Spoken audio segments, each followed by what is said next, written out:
2시간에 걸쳐서 사사시대의 배경들을 설명을 드렸고, 첫 번째 사사 온일에 대한 말씀을 통해서 교훈을 얻었습니다.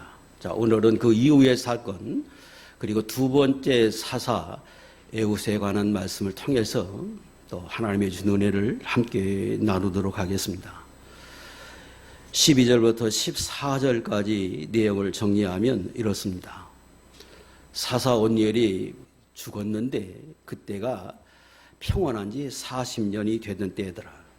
그리고 그 이후에 이스라엘이 타락을 해서 하나님이 노하셨고, 그 노함으로 인하여 모압왕 에글론을 하나님이 강하게 하시고, 그가 암몬 사람과 아멜렉 사람을 모아서 이스라엘 침으로 이스라엘 그들의 종이 됐다. 그래서 18년 동안 그들을 섬겼다, 이렇게 말씀하십니다. 자, 이 역사적인 기록을 통해서 우리가 뭘 깨달을 수 있느냐? 첫 번째는 믿음의 사람 한 사람이 얼마나 소중하고 귀한지를 우리가 알게 됩니다. 이 사사기 전체적으로 그런 말씀이 많이 나오는데 오늘 본문에도 그렇게 되어 있습니다. 11절에 보면 이스라엘 땅이 온니엘로 인하여 40년 동안 평안합니다. 그리고 온니엘이 죽고 나니까 12절에 이스라엘 백성이 악을 행합니다. 또 4장 1절에 가면 우리가 오늘 배울 이 에웃이 죽습니다. 근데 에웃가 죽기 전에 그 앞에 30절 80년이 형통합니다. 그런데 그 에웃가 죽으니까 4장 1절 쭉 설명하기를 이스라엘 백성이 다시 악을 행합니다. 사사기에서 굉장히 강조하는 것 중에 또 하나가, 사사가 살아있는 동안에는 그들이 하나님을 잘 섬겼고 그래서 평안했다. 그런데 그들이 죽고 나면 여지없이 또 타락을 하게 되고, 타락하면 종생활을 또 하게 됐다. 이게 계속해서 반복이 됩니다. 8장 28절에도 기드온이 40년 동안 그 땅이 평안하였더라. 40년 사는 동안에 평안했는데 그 다음에 또 그래. 이 앞에 지금 우리가 사사기 시대가 언제부터 시작이 되느냐 하고 말씀드릴 때, 여호수아라고 하는 위대한 지도자가 죽고 난 이후부터 타락해서 그때부터 사사 시대가 시작됐다 그랬지요. 그러니까 그때도 여호수아 첫 번째 사사, 두 번째 사사 계속해서 그 사사로 인해서 이스라엘 백성이 평안한 걸 알게 합니다. 우리가 여러 번 배웠지만 사무엘도 사무엘상 7장 13절에 여호와의 손이 사무엘이 사는 날 동안에 블레셋 사람을 막아주심으로 그가 사는 날 동안에 평안했다 하고 강조합니다.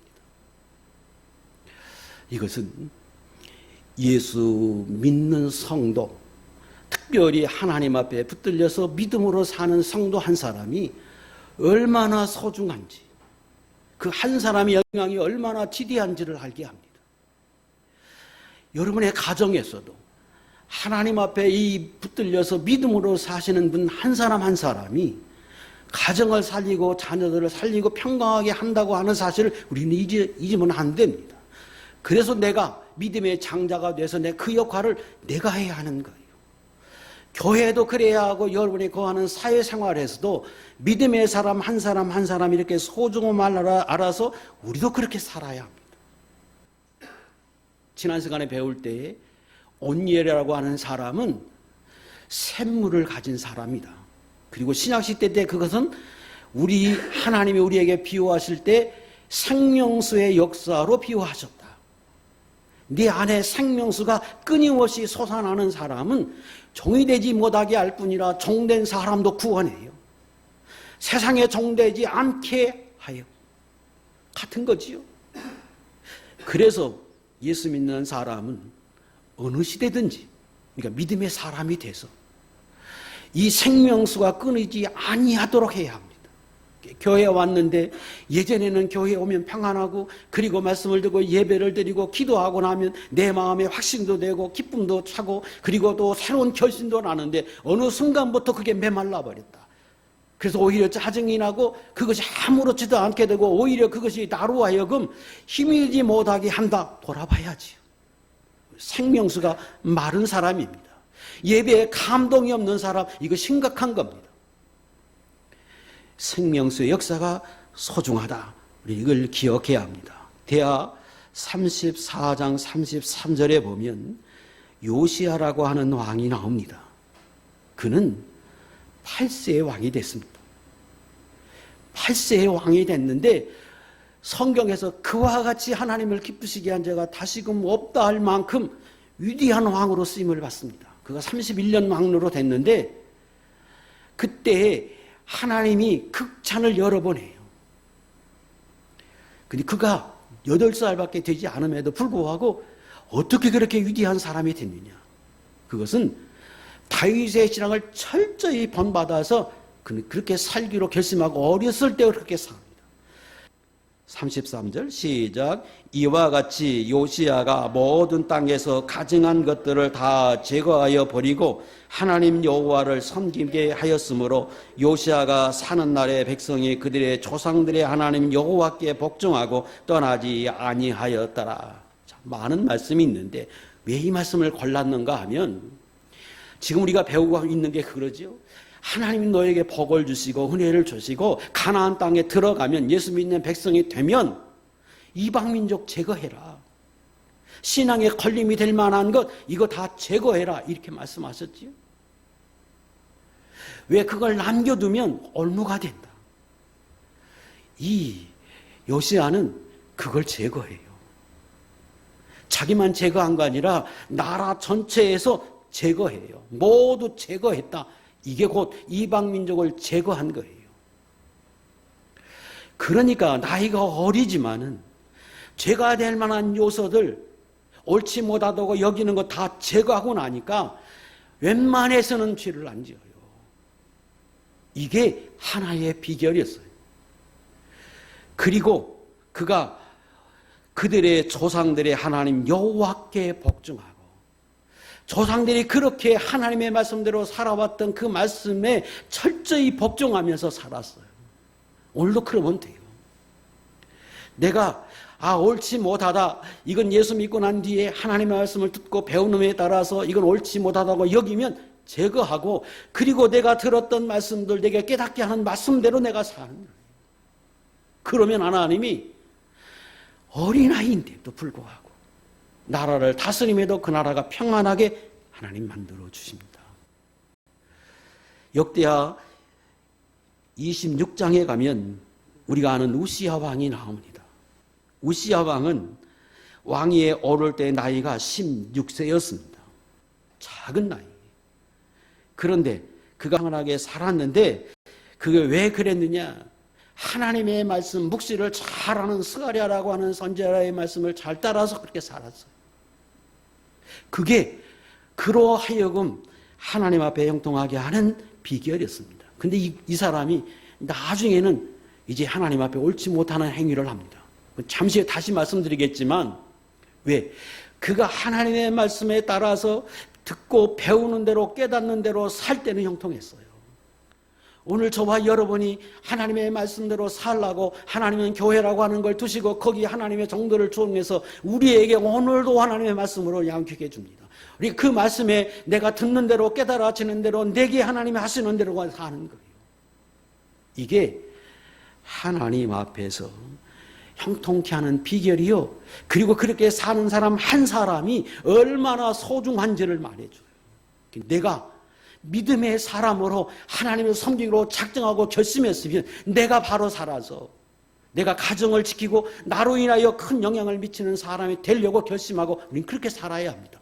아니 예수 믿고 살려면 그렇게 살아야 되지 않겠어요? 두 번째 교훈은 형통하고 평안할 때 바로 해야 한다는 거예요.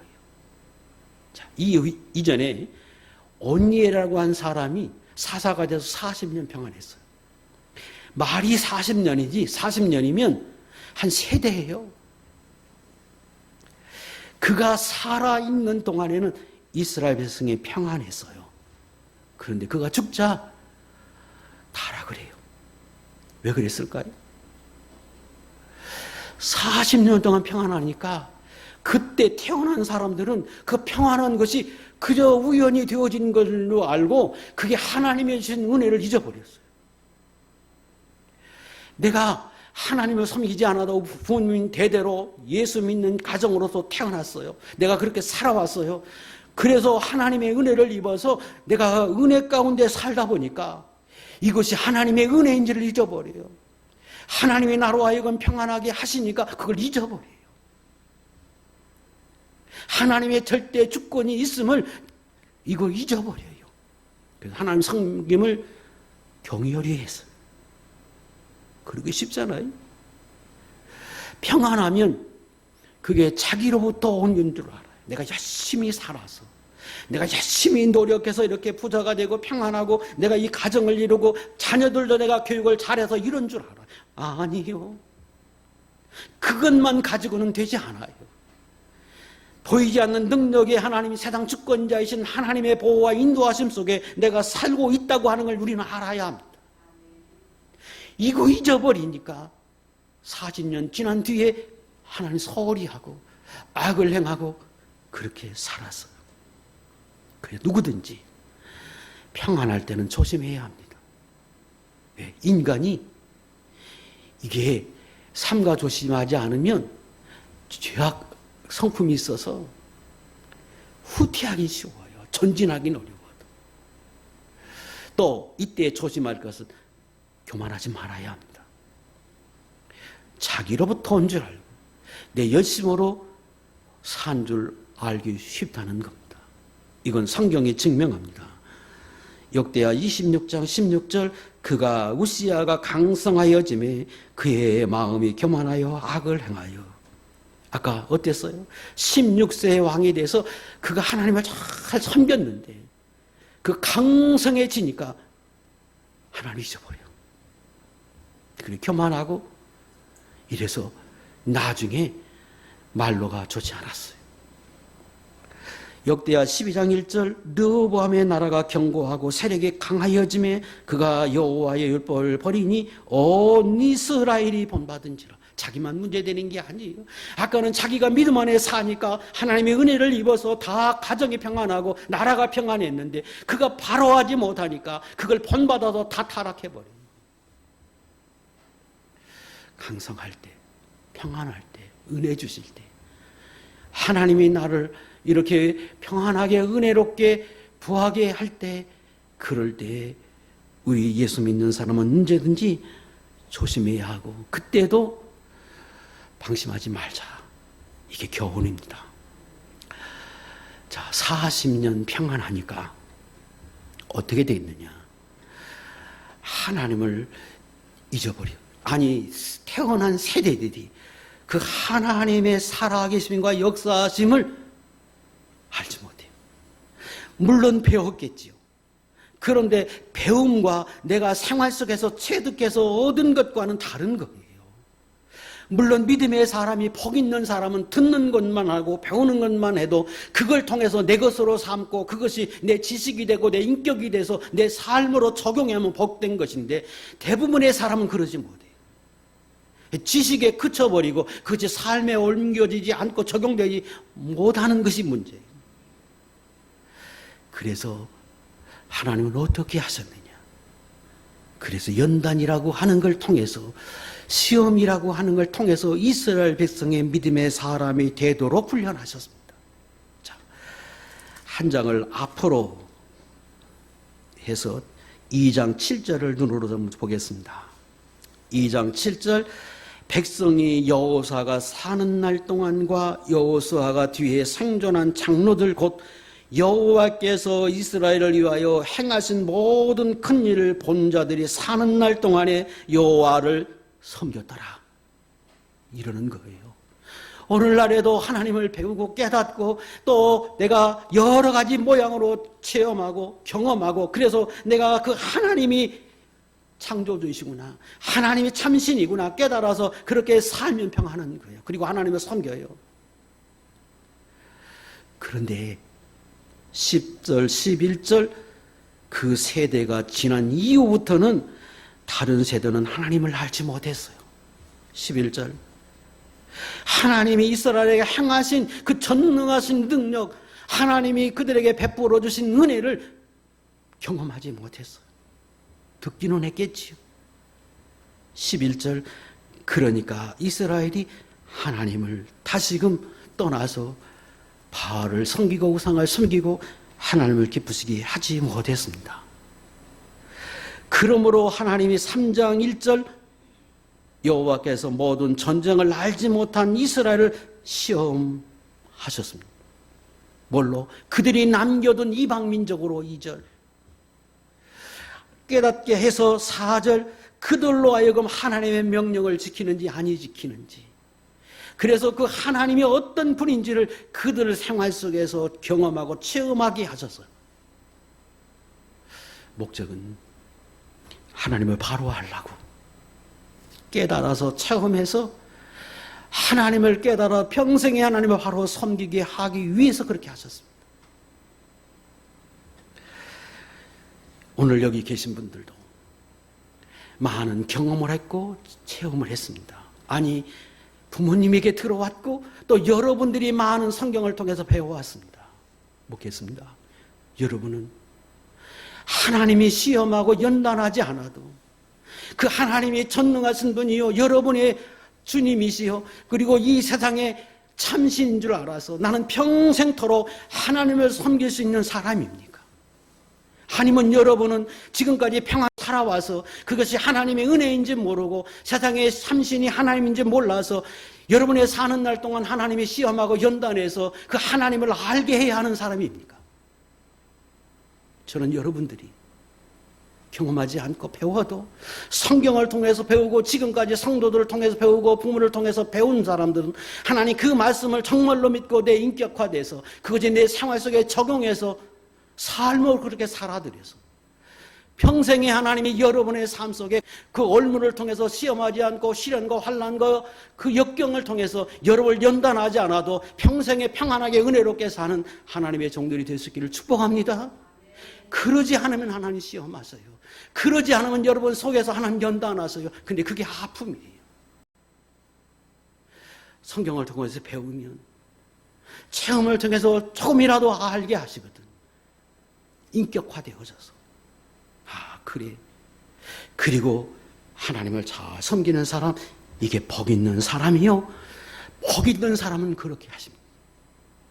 그러지 못한 사람은 하나님 앞에서 매를 맞아서 그런 분들이 계신데 한 분도 없기를 원합니다. 세 번째, 예수 믿는 사람은 날마다 진보하는 신앙이 되어야 합니다. 자, 본문 지금 3장을 우리가 했는데 첫 번째 이스라엘이 메소포타미아에게 종된 기간이 몇 년이었느냐? 8년이었습니다. 8절. 그리고 40년 형통합니다. 그리고 오늘 본문에 보니까 그들이 다시 악을 행해서 14절 18년 동안 종노릇합니다. 그리고 오늘 본문 30절에 다시금 하나님을 찾고 믿음 생활을 잘해서 80년 동안 평안합니다. 그리고 4장 1절 그들이 다시 악을 행하고 4장 2절 3절 20년 동안 다시 종노릇합니다. 자, 정리하면 맨 처음에는 8년 40년 형통하고 그리고 죄지어서 18년 종노릇하고 80년 형통하고 20년 종노릇해요. 8년, 18년, 20년 처음에 종살이 했던 것보다 두 번째, 세 번째 종살이 기간이 길어요. 뭘 말합니까? 두 가지입니다. 하나는 첫 번째 실패하고 실족하고 세상에 나가서 종노릇 할 때 하나님이 그때는 조금만 기도해도 들어주셨는데 두 번, 세 번 거듭되면 더 많이 기도해야 하고 하나님이 더 고생하게 하시고 더 연단하게 하셨다는 거예요. 두 번째, 하나님 앞에서 믿음의 사람은 한 번 경험했어요. 그러면 그 다음에는 그것이 생명이 돼서 내 것이 돼서 그 다음에는 더 믿음의 생활하고 더 하나님 앞에 민감한 사람이 되는가 하면 어떤 사람은 반대요. 시간이 가면 갈수록 후퇴하는 분이 계세요. 처음에는 하나님이 한 번만 말씀하셔도 이해하고 그저 주님 앞에 나 다시 돌아와서 이 말씀을 다시 배우고 하나님 앞에 믿음 생활하는 분이 있는가 하면 어떤 분들은 반대요. 처음에는 그랬는데 두 번째는 더 강팍해져가지고 두 번, 세 번, 네 번 해야 하고 이런 분들이 계셔요. 근데 본문에 나오는 이스라엘 백성이 두 번째 해당했습니다. 그래서 나중에 뒤로 갈수록 이스라엘 백성들이 강팍해지고 타락되어졌습니다. 그래서 우리가 아는 것처럼 이후에는 하나님 앞에 종되었다고 기도하고 기도해도 하나님이 뭐라고 말씀하느냐, 나중에는 내가 너 기도 안 들어줘, 내가 너에게 역사해 주지 않을 거야, 이렇게까지 하나님이 말씀하세요. 그리고 그들이 기도해도 예전에는 조금만 기도해 들어주셨는데 이번에는 기도해도 안 들어주시고, 그래서 그들이 적극적으로 하나님 앞에 매달리고 금식하면서 하나님 앞에 돌아서니까 그때서 하나님이 근심하셨다, 성경 그렇게 말씀하세요. 사사기 10장 13절 16절에 있는 말씀입니다. 내가 다시는 너희를 구원하지 아니하리라. 언제 말씀하셨느냐? 그들이 부르짖어 기도하니까 하나님이 그렇게 말씀하세요. 왜? 자꾸 강팍해져 반대였다. 그래서 16절 자기 가운데서 이방신들을 제하여 버리고 여호와를 섬김에 여호와께서 이스라엘의 권고를 말미암아 마음에 근심하시니라. 사랑하는 자녀임에도 불구하고 이거 좀 도와줘, 조금 더 기다려, 그랬다는 거예요. 왜 하나님이 안 도와주겠어요? 자녀인데. 그런데 그동안에 그렇게 해줬더니 이게 안 들어요. 그래서 하나님도 근심하셔요. 똑같아요. 저와 여러분들과 똑같아요. 하나님도. 예수 믿는 사람은 진보하자. 조금씩 나아져야지.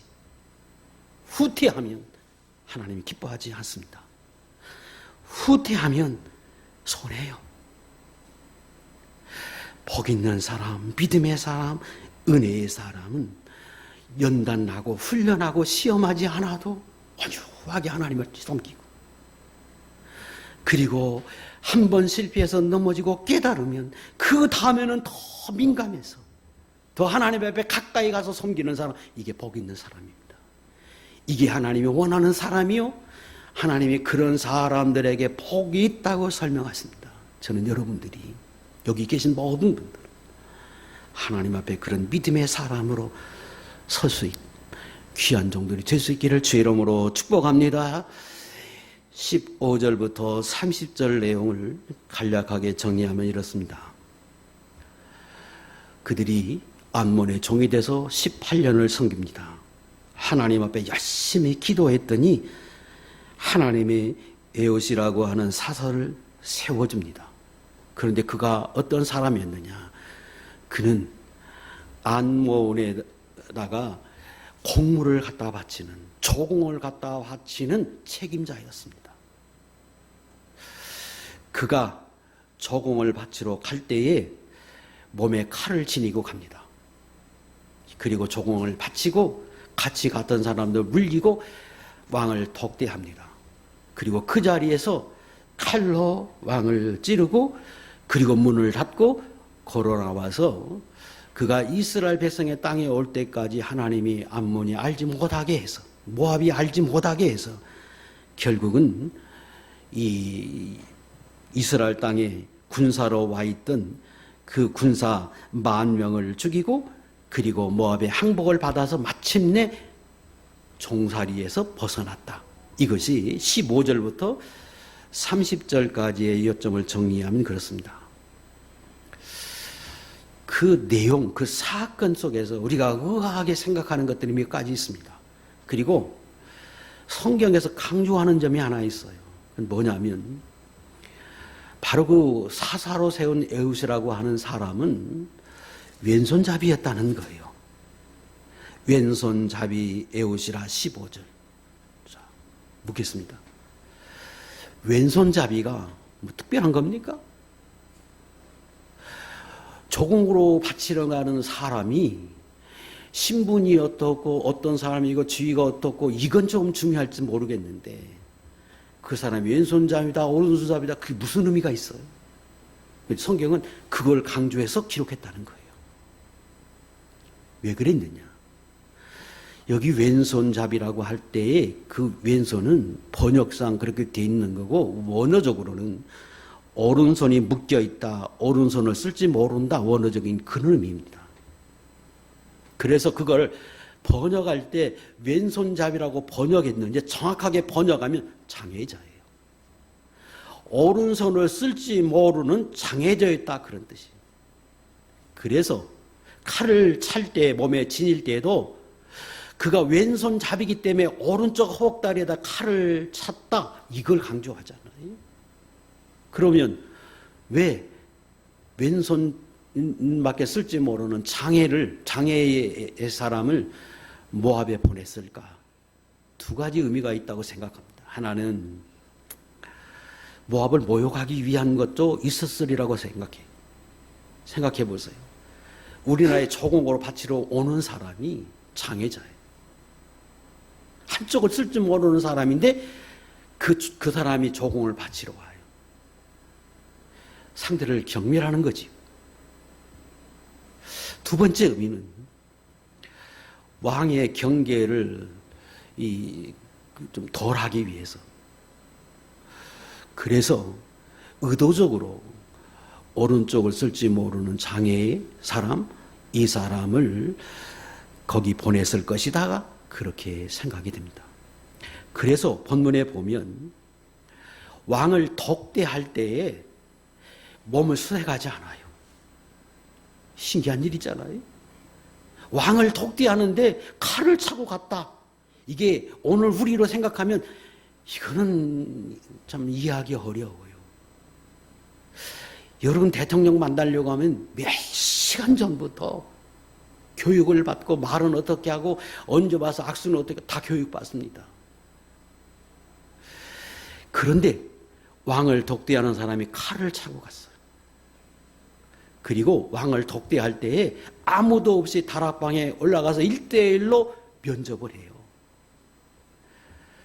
그리고 칼로 찔러서 죽였는데 그 방에 아무도 없다고 해도 왕인데 신하가 밖에 있었을 것 아닙니까? 칼로 사람을 찌르는데 소리도 나지 않았겠어요? 칼로 찌르면 아무도 피도 튀고 그랬겠죠. 그런데 아무로 제재받지 않고 왕궁을 뒤로 나간 게 아니에요. 떳떳하게 밖으로 나가면서 나가요. 그런데 거기 있는 모압에 있는 사람들이 그냥 보내줘요. 그리고 가서 보니까 왕이 안 나오고 혼자 나옴에도 불구하고 의심 없이 보내주고 그리고 왕이 왜 안 나오나 가서 봤더니 문이 잠겼어요. 그러니까 그들이 생각하기를 왕이 낮잠을 주무시는구나 이렇게 생각했다는 거예요. 이상하지 않아요? 여러분 상식적으로 보면 도저히 있을 수 없는 일 같은데 성경은 하나님이 이런 일로 이스라엘을 구원하게 하셨다는 거예요. 이걸 뭘 말하느냐? 인간이 지혜로운 것 같아도 인간이 다 준비해서 빈틈없이 한다고 할지라도 하나님의 역사가 없으면 하나님의 은혜가 없으면 하나님이 어둡게 하시면 이럴 수 있다는 거예요. 창세기 19장 10절을 띄워보세요. 하나님이 소돔과 고모라가 얼마나 타락했는지 보기 위해서 천사를 보냅니다. 천사니까 아름다웠겠지요. 근데 소돔과 고모라가 얼마나 타락했는지 그 천사를 보고 그 사람들이 반해가지고 동성애를 하겠다고 그 롯이 있는 집으로 막 쳐들어오려고 할 때 천사가 그 문을 급히 잠굽니다. 그리고 천사가 거기 있는 그 소돔과 고모라 사람의 눈을 어둡게 하니까 순간적으로 눈이 어두워져서 그 문이 어디 있는지 방으로 들어가는 문이 어디인지를 찾지 못하고 헤맸다고 성경은 말해요. 인간이 대단한 것 같아도 하나님의 은혜 주지 않으면 이렇게 될 수 있어요. 왕하 6장 18절 이하에 보면 엘리사가 등장을 합니다. 아람 사람들이 번번이 엘리야로 인해서 전쟁에 패하니까 아람의 군사를 보내서 이 엘리사가 있는 그 성을 에워쌉니다. 에워싸서 그 도단에 있는 엘리사를 잡으려 할 때 엘리사가 하나님 앞에 기도합니다. 하나님, 저기 있는 저 군사들의 눈을 어둡게 해주십시오. 그렇게 기도하고 나왔더니 엘리야를 잡으려고 성을 둘러쌌던 그들의 눈이 어두워져서 그가 엘리야인 줄을 몰라봅니다. 그 엘리야가 그들에게 찾아가서 이야기합니다. 내가 당신들이 찾는 엘리야가 있는 곳으로 내가 인도하겠소. 나를 따라오세요. 그리고 그 엘리야를 따라서 엘리야를 잡으러 갑니다. 어디까지? 사마리아 성까지. 사마리아 성은 그 당시에 궁궐이. 그리고 거기 와서는 하나님 앞에 다시 기도해서 눈을 뜨게 하니까 그때 자기가 따라온 사람이 엘리야였어. 뭘 말해주느냐? 이스라엘 백성들에게 특별하게 하나님이 이렇게 하게 해서 구원받게 하셨다는 거예요. 뭘 말해주고 싶어 하시는가? 뭘 깨닫게 하심인가? 이스라엘 백성에 뭘 말하고자 함인가? 성경을 통해서 우리에게 뭘 말하고자 함인가? 첫 번째, 이스라엘의 종이 된 것은 힘이 없어서가 아니었다는 거예요. 하나님은 왼손잡이, 아니 장애인, 그 장애인을 통해서, 그것도 한 사람, 그리고 그가 가진 무기는 단칼 하나, 단칼 하나 가지고 18년 동안 모욕을 겪어가면서 그들에게 공물을 갖다 바쳤던 이스라엘 백성들을 구원하게 하셨어요. 언제? 하나님 앞에 기도하고 하나님의 은혜를 주시고 하나님의 허락하시니까 이런 일들이 있었어요. 그리고 그때 일어난 그 일들은 도저히 하나님의 역사가 아니면 이루어질 수 없는 모습으로 이루어지게 해서 이스라엘에게 교훈하시는 거예요. 아, 우리가 지금까지 저렇게 총살이하고 이렇게 산 것은 이거 우리가 하나님을 바로서 믿지 못함이었구나. 하나님의 은혜를 입지 못함이었고 하나님을 버린 것이 그것이 원인이었다. 우리가 힘이 없어서, 우리가 능력이 없어서, 우리 환경이 이래서 이렇게 산 것이 아니었다고 하는 걸 그들에게 철저히 깨닫게 하기 위해서 하나님 의도적으로 그렇게 하셨습니다. 여러분 어떻습니까? 여러분은 이 애업보다 못하십니까? 여러분의 능력은 애업보다 더 못한 분이 계십니까? 장애인, 칼 하나 가지고 한 나라를 구원할 수 있었으면 못할 게 어디 있어? 성경은 여호수아 23장 10절 너희 중 한 사람이 1000명을 쫓으리니 이는 너희의 하나님 여호와 그가 너희에게 말씀하신 것 같이 너희를 위하여 싸우심이라. 하나님의 편에 선 믿음의 사람에게는 하나님이 함께하고 은혜를 주시면 이렇게 하시는 거예요. 지난 시간에 살폈잖아요. 그런데 하나님이 버리니까, 하나님이 기뻐하지 않으니까, 하나님이 손을 놓으니까 총살이에요. 다시금 하나님 은혜를 주시니까 단칼 하나 가지고 장애인이 나라를 구원하게 하십니다. 이게 하나님의 역사입니다.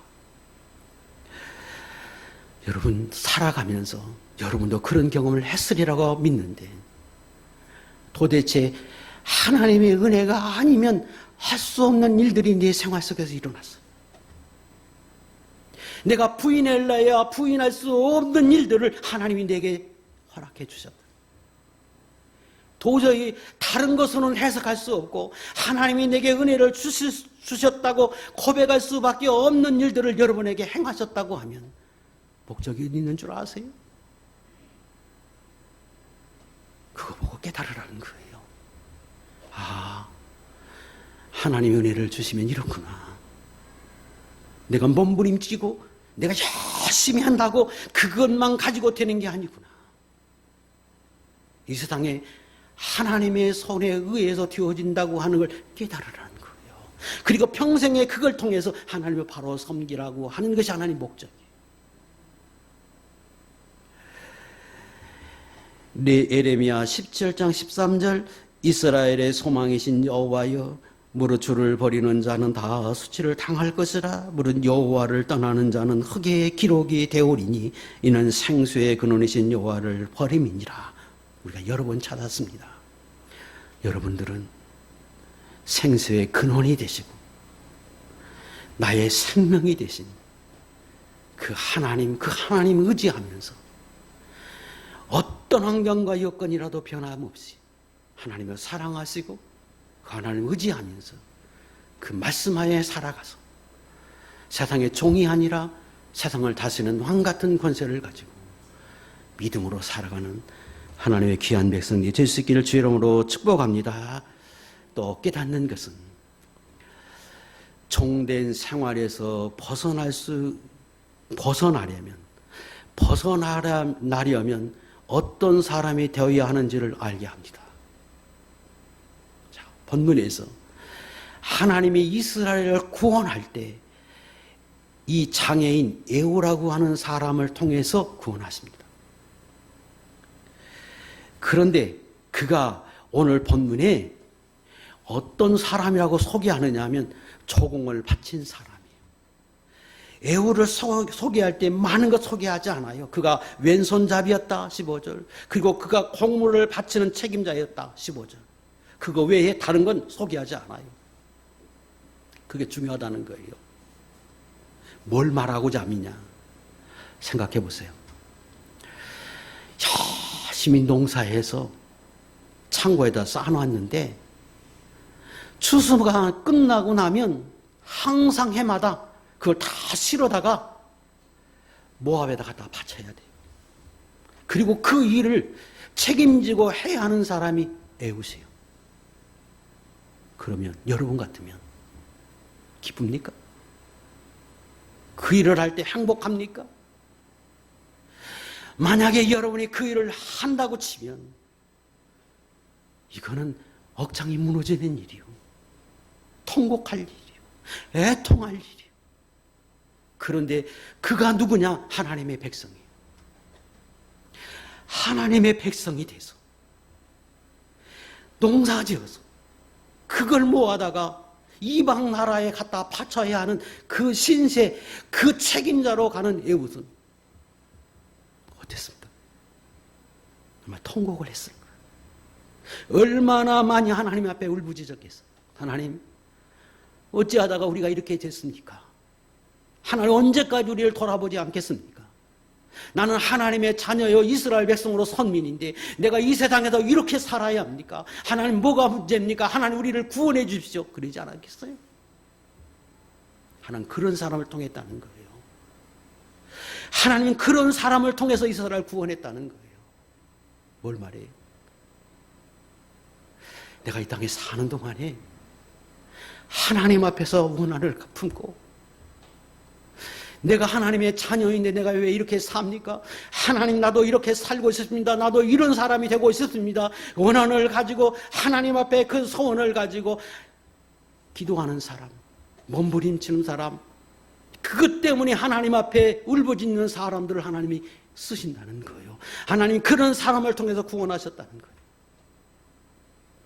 여러분은 이런 원한이 없습니까? 우리가 여러 번 배웠는데 예수 믿는 사람 택하신 족속의 왕같은 제사장이요 하나님의 나라요 그의 소유된 백성이라고 말씀하시는데 하나님 내가 이 왕같은 제사장으로 내가 이 땅에 종이 되어 사는 것과 같이 내가 삽니다. 하나님 뭐가 문제입니까? 하나님 나도 왕같은 권세를 가지고 나도 하나님이 주시는 복을 누리고 은혜를 누리고 내가 그렇게 살고 있었습니다. 이런 울부짖음이 있습니까? 이런 원한을 품고 하나님 앞에 기도하고 그것 때문에 하나님 앞에 애통해하는 분 계십니까? 하나님의 자녀인데 내가 이렇게 사는 게 내가 원통합니다. 하나님 나도 다른 사람과 같이 예수 믿는 사람으로 권세 있게 능력 있게 복을 받고 은혜 있고 하나님 앞에 그렇게 복된 모습으로 살고 있었습니다. 왜? 하나님이 자녀이니까. 여러분 그런 원한 없으십니까? 그래서 그것 때문에 하나님 앞에 믿음을 가지고 기도하는 분 안 계십니까? 하는 그런 사람을 통해서 일하셨다는 것. 또 그가 그런 원한을 품고 여러 해 기도했을 것입니다. 그러다가 그 기도가 점점점 발달해서 그러지 않았겠습니까? 하나님, 나를 통해서도 하나님이 하실 일이 있으면 하십시오. 내가 어떤 거든지 하나님 나라를 구하는 일이라면, 하나님 기뻐하는 일이라고 하면, 내가 하나님 앞에 쓰임을 받고 내가 그런 일을 하고 싶습니다. 그런 사람이기에 하나님이 감동을 주니까 칼을 차고 내가 죽으면 죽으리라고 나가지요. 하나님이 도우시면 인도하시면 내가 이 나라를 구원할 수 있고 저 왕 에글론을 왕을 내가 물질 수 있다고 하는 확신이 있기에 가능한 것이지. 설령 하나님이 나타나서 꿈으로 너 내가 도와줄 테니까 이렇게 해라고 말한다 했다고 해도 여러분 하겠습니까? 칼을 차고 아무것도 없이 에글론 왕을 만나러 가는 그 일에 여러분 할 수 있습니까? 뭘 말해요? 하나님을 철저히 믿는 거예요. 신뢰하는 거예요. 나는 하나님의 자녀입니다. 하나님은 이 세상의 주인이십니다. 그러므로 하나님이 도우시면, 나와 함께 하시면, 하나님이 하게 하시면 능치 못함이 없는 줄 나는 믿습니다. 하나님이 능력 주시는 자 안에서 내가 다 할 수 있습니다. 이 믿음이 있는 거예요. 그리고 원한을 품고 기도하는 거예요. 이게 자기도 살고 한 나라를 살렸습니다. 저는 여러분이 하나님 앞에서 이런 소원, 이런 원한을 품고 하나님 나라를 위해서 하나님 앞에 은혜를 입고 하나님의 자녀로서 살기 위해서 하나님 앞에 이런 소원을 가지고 하나님 앞에 기도하는 하나님의 종들이 될 수 있기를 축복합니다. 능력이 상관없어요. 왼손잡이 한 사람이라도 칼 한 자루 가지고 나라를 구했는데 하나님이 은혜를 주시면, 하나님이 여러에게 임하시면, 하나님이 하게 하시면 할 수 있어요. 그 믿음이 있기에 가능했어요. 그리고 헌신이지요. 그래, 내가 해보자. 내가 죽음이라도 내놓고 해보자. 내가 앞으로 살아보자. 결심하고 행동으로 옮겨지는 산 믿음이 있었어요. 이게 한 나라를 구원하는 위대한 사사 애호가 됐습니다. 누가복음 18장 7절 이하에 보면 이런 말씀이 있습니다. 읽겠습니다.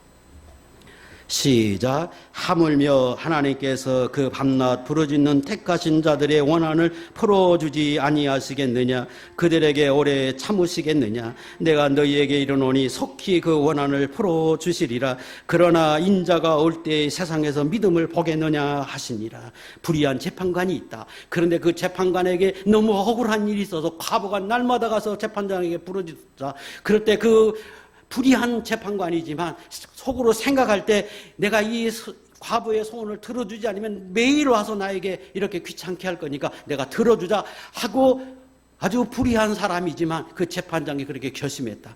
그렇다면 하물며 살아계신 하나님이 사랑하는 성도들이 날마다 와서 하나님 앞에 원한을 품고 하나님 내가 이렇게 하나님의 자녀로서 이렇게 살고 있습니다. 이렇게 해주십시오. 밤낮 부르짖는다면 어찌 하나님이 가만히 있겠느냐. 이렇게 말씀하셨습니다. 그런데 뒤에 강조점이 있어요. 내가 올 때에, 내가 세상에 올 때에 이 어두운 시대에 믿음을 보겠느냐? 두 가지예요. 이런 사람이 있겠느냐?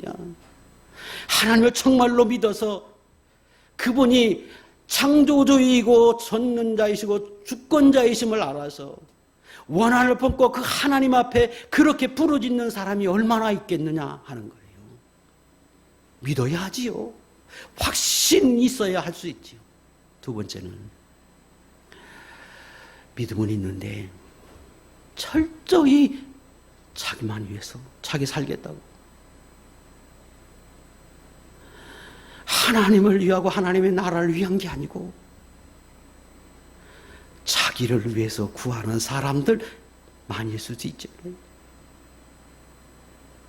주님이 오실 때가 가까워지면 가까워질수록 이런 분이 계시지만 자기 삶을 위해서, 가정을 위해서 아주 조그만하게 그 이 세상의 그것만을 위해서 구하고 하나님의 나라를 위해서, 하나님의 기뻐하는 일을 위해서 이렇게 기도하는 사람이 얼마나 있겠느냐 이 말이에요.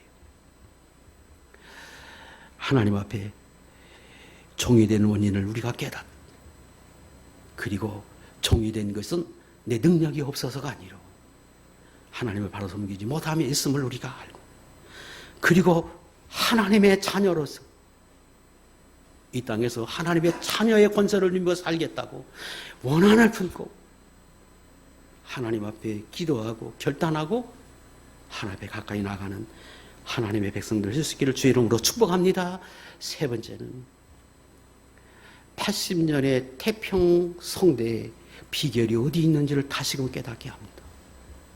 자, 두 번째 이 사사를 통해서 80년 동안 형통했어요.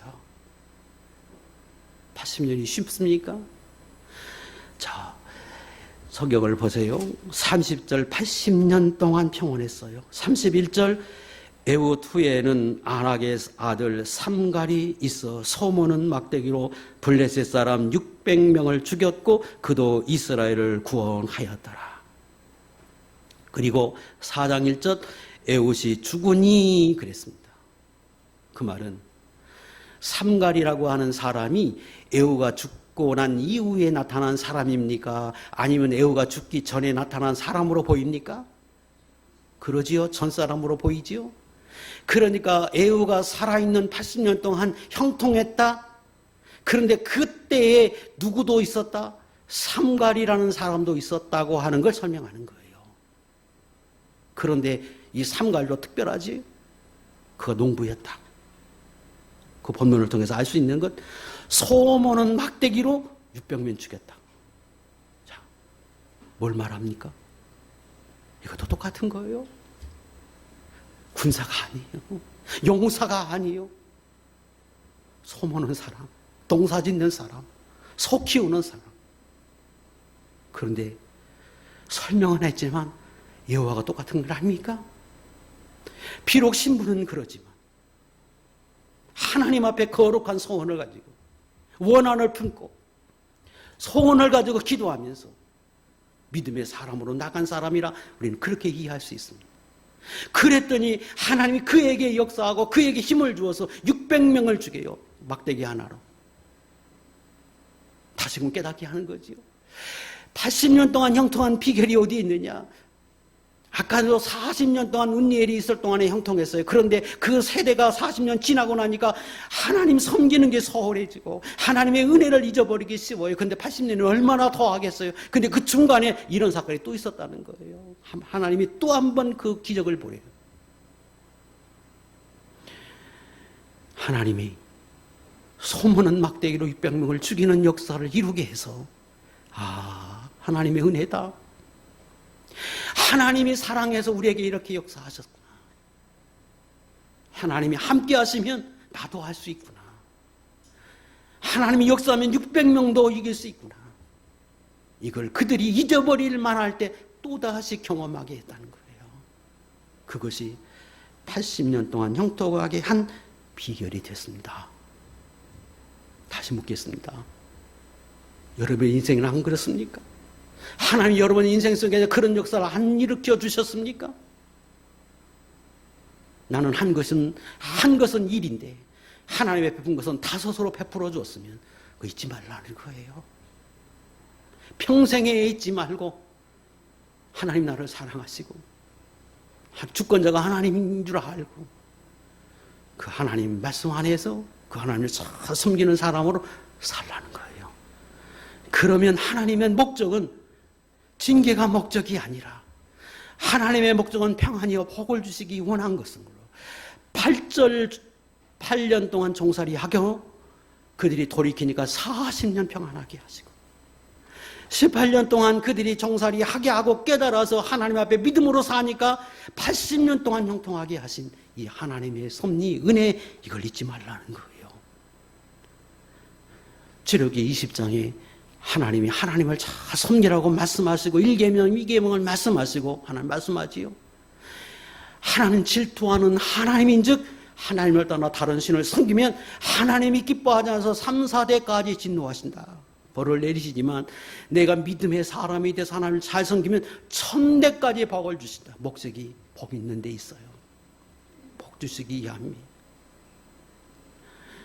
여러분은 여기 계신 분들은 체험하지 않아도 시험하지 않아도 연단하지 않아도 배움으로 선조들의 산 그 말씀의 기록을 통해서 배워서 깨달아서 내 양식이 되고 내 생명이 되고 내 신앙이 돼서 모두가 평탄하고 형통하게 하나님의 주시는 복을 영원히 누리고 사는 하나님의 백성이 될 수 있기를 주의 이름으로 축복합니다. 기도하겠습니다.